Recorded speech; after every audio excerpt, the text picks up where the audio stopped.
सवात के अफसोसनाक वाक़े में कीमती जानें ज़ाया हुई। एनडीए में वाक़े के तनाजुर में रिपोर्ट तैयार करे। वज़ीर-ए-आज़म शहबाज शरीफ की नेशनल इमरजेंसी ऑपरेशन सेंटर के दौरे के दौरान गुफ्तगू। कहा कि ऐसे वाक़यात की रोकथाम के लिए हिकमत अमली बनाई जाए। सियासत से बालातर होकर वाक़े का ईमानदारी से जायजा लेना है। एनडीए में सूबों के साथ मिलकर लाएहमल बनाए। वज़ीर-ए-आज़म ने मजीद कहा कि हमारा दुश्मन पानी को हथियार बनाने की कोशिश कर रहा है। आलमी सालिसी अदालत के फैसले से दुश्मन को धचका लगा। सालिसी अदालत ने वाज़े कर दिया, भारत एक तरफा तौर पर मुआहदा मुअत्तल या ख़त्म नहीं कर सकता। दुश्मन के नापाक अज़ाइम को नाकाम बनाएंगे। आबी ज़खायर की तामीर को तरजीही बुनियादों पर मुकम्मल करेंगे। दियामिर भाषा और दीगर मनसूबों की तकमील के लिए पुरज़्म है। वज़ीर-ए-आज़म ने मजीद कहा कि पाकिस्तान का शुमार मौसमियाती तब्दीली से शदीद मुतासरा ममालिक में होता है। हमारा ग्रीन हाउसेज गैसेस के खराज में हिस्सा 1% से भी कम है।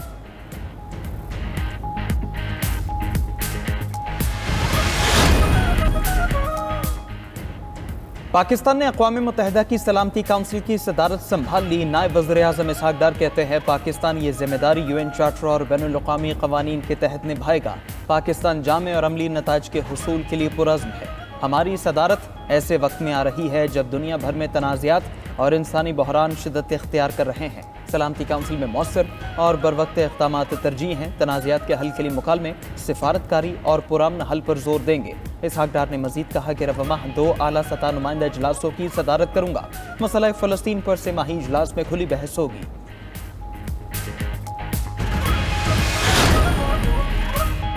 पाकिस्तान और भारत के दरमियान कौंसलर रसाई मुआहिदे के तहत कैदियों की फहरिस्तों का सालाना तबादला। पाकिस्तान ने भारत को 246 भारतीय कैदियों की फहरिस्त फराहम की।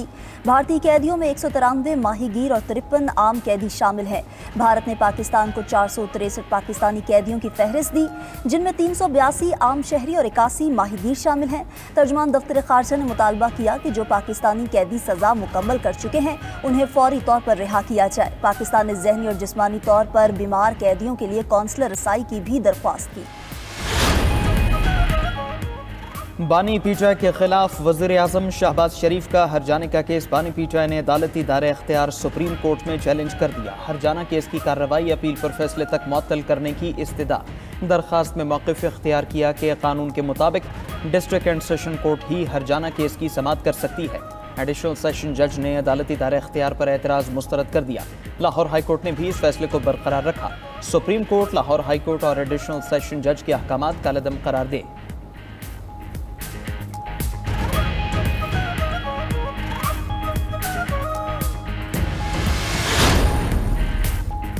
पेशावर हाई कोर्ट ने मखसूस नशिस्तों पर मुंतखब मेंबरान को हलफ लेने से रोक दिया। अदालत में पीटीआई की दरख्वास्त पर मखसूस नशिस्तों से मुताल्लिक केस की समाअत। दरख्वास्त गुजार के वकील ने दलाइल दिए कि इलेक्शन कमीशन ने मखसूस नशिस्तों की तकसीम ठीक नहीं की। पीटीआई की सूबाई असम्बली में 2 नशिस्तें हैं। इलेक्शन कमीशन ने खवातीन की एक मखसूस नशिस्त थी। जस्टिस अरशद अली ने रिमार्क्स दिए कि यहाँ तो पीटीआई की हुकूमत है, इनको यहाँ भी सीटें नहीं मिली। अदालत ने इलेक्शन कमीशन को नोटिस जारी कर दिया।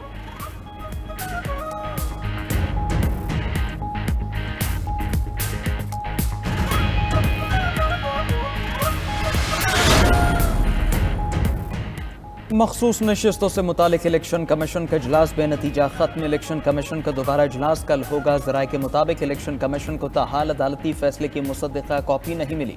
JUI, मुस्लिम लीग नून और दीगर जमातों की नई दरखास्तों के बाद दोबारा सीट्स का कोटा तय होगा। इलेक्शन कमीशन ने दरखास्तों के मुताबिक मुतालिका विंग्स को तैयारी की हिदायत कर दी।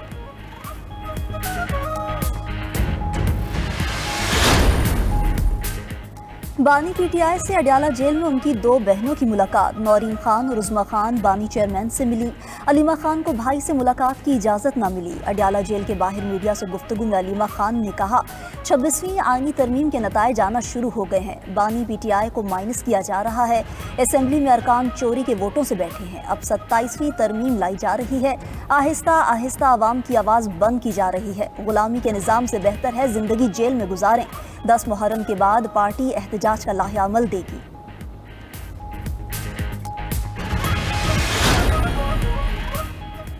पीटीआई के असीर रहनुमाओं का पार्टी के नाम खुला खत। पार्टी क़यादत को हुकूमत से मुज़ाकरात की तजवीज़ दे दी। खुला खत शाह महमूद कुरैशी, महमूद रशीद, डॉक्टर यास्मीन राशिद, एजाज चौधरी, उमर सरफराज चीमा ने लिखा है।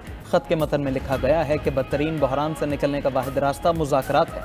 मुज़ाकरात के आगाज़ की जिम्मेदारी हुकूमत पर है। ख़त्म मुज़ाकरात को बानी PTI की मुशावरत से मशरूत किया गया है।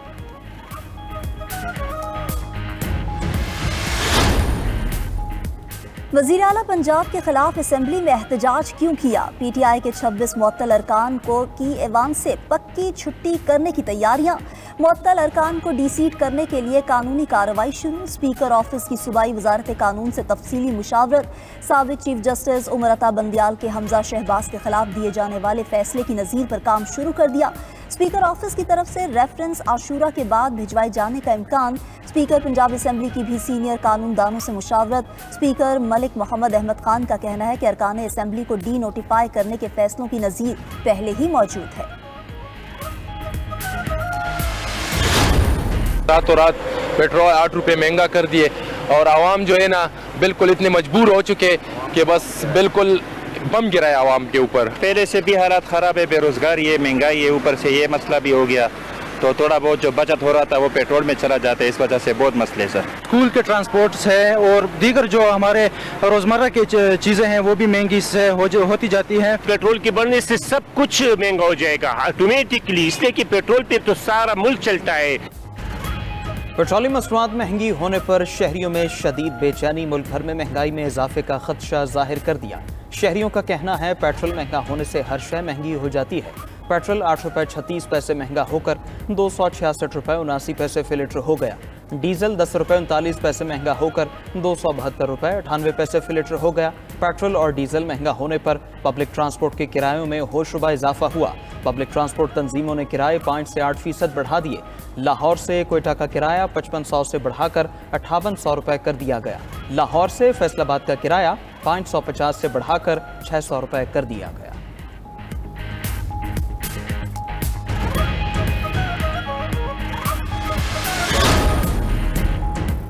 मुहर्रमुल हराम में फेक न्यूज़ फैलाने पर सख्त कानूनी कार्रवाई होगी। पंजाब में फेक न्यूज़ की मॉनिटरिंग और रोकथाम के लिए नया सिस्टम नाफिज। खसूसी कंट्रोल रूम कायम कर दिया गया। स्पेशल ब्रांच की रिपोर्ट पर दर्जनों मुतनाज़ सोशल मीडिया अकाउंट ब्लॉक। काबिल एतराज़ सोशल मीडिया मवाद की मॉनिटरिंग और रिपोर्टिंग के लिए PITB का खसूसी पोर्टल भी फाल कर दिया गया। वज़ीर आला पंजाब की ड्रोन कैमरों के इस्तेमाल पर पाबंदी हर सूरत यकीनी बनाने की हिदायत। कहा कि मुहर्रम के दौरान अमन व अमान को यकीनी बनाने के लिए तमाम मुमकिन इक़दाम करेंगे।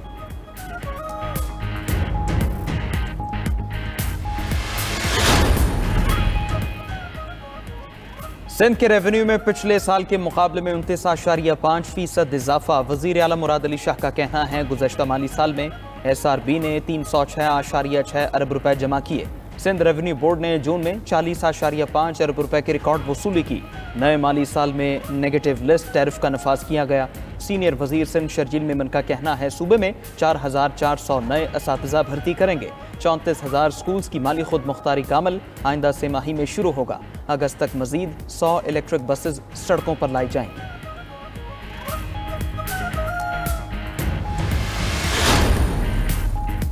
हुकूमत का गवादर से खलीजी ममालिक के लिए फेरी शिप सर्विस शुरू करने का फैसला। वफाकी वजीर अनवार चौधरी का कहना है कि गवादर बंदरगाह मुकम्मल तौर पर फाल हो चुकी है।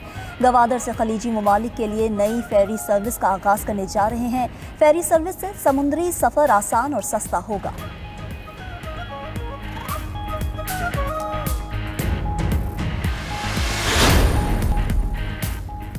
दुनिया के ताकतवर तरीन सदर और अमीर तरीन शख्स में एक बार फिर लड़ाई। अमरीकी सदर ट्रंप का इलॉन मस्क को सब्सिडी देने का ताना। कहा कि इलॉन मस्क अरबों डॉलर की सरकारी सब्सिडी लेते हैं। सब्सिडी रोक दूं तो इलॉन मस्क का कारोबार बंद हो जाए। इलॉन मस्क को वापस अपने घर जनूबी अफ्रीका जाना पड़ सकता है। ट्रंप ने इलेक्ट्रिक गाड़ियों की लाजमी पॉलिसी को मुज़क्का-खेज़ करार दिया। कहा कि हर शहरी को इलेक्ट्रिक गाड़ी रखने पर मजबूर नहीं किया जा सकता। दूसरी तरफ इलॉन मस्क ने कहा ट्रंप के बिल की हिमायत करने वाले आइंदा साल इलेक्शन हार जाएंगे। अमरीकी तारीख का सबसे बड़े कर्ज पर अरकान कांग्रेस को शर्मिंदा होना चाहिए। अमरीका में रिपब्लिकन और डेमोक्रेट के अलावा तीसरी पार्टी की ज़रूरत है। इलॉन मस्क ने अखराजात का बिल मंजूर होने पर पार्टी बनाने की धमकी भी दे दी।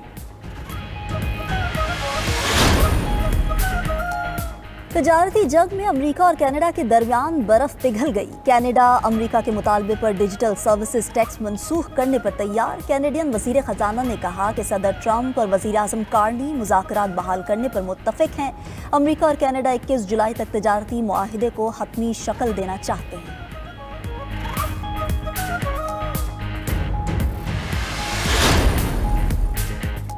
इटली ने अगले 3 साल में 5 लाख वर्क वीज़े जारी करने का ऐलान कर दिया। इक़दाम मुल्क में बढ़ती हुई लेबर की किल्लत को पूरा करने और कानूनी इमिग्रेशन के दरवाजे खोलने की एक हिकमत अमली का हिस्सा है।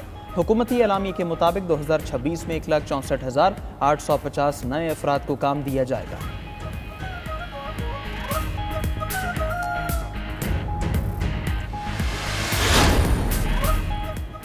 फोन कॉल केस में थाईलैंड की वज़ीर आज़म को मुअत्तल कर दिया गया। 36 सेनेटर्स ने वज़ीर आज़म पर आइन की खिलाफ वर्जी और अखलाकी इक़दार की पामाली का इल्ज़ाम आयद किया था। थाई अदालत ने फैसला सुनाने तक वज़ीर आज़म को ओहदे से मुअत्तल कर दिया। वज़ीर आज़म की मुअत्तली कम्बोडिया के साबिक़ वज़ीर आज़म के साथ एक फ़ोन कॉल लीक होने के बाद की गई। गुज़िश्ता माह थाईलैंड और कम्बोडिया की सरहदी फोर्सेस के दरमियान झड़प हुई थी। वाक़ये के बाद थाई वज़ीर आज़म ने फ़ोन कॉल में थाई फ़ौज पर तनकीद की थी।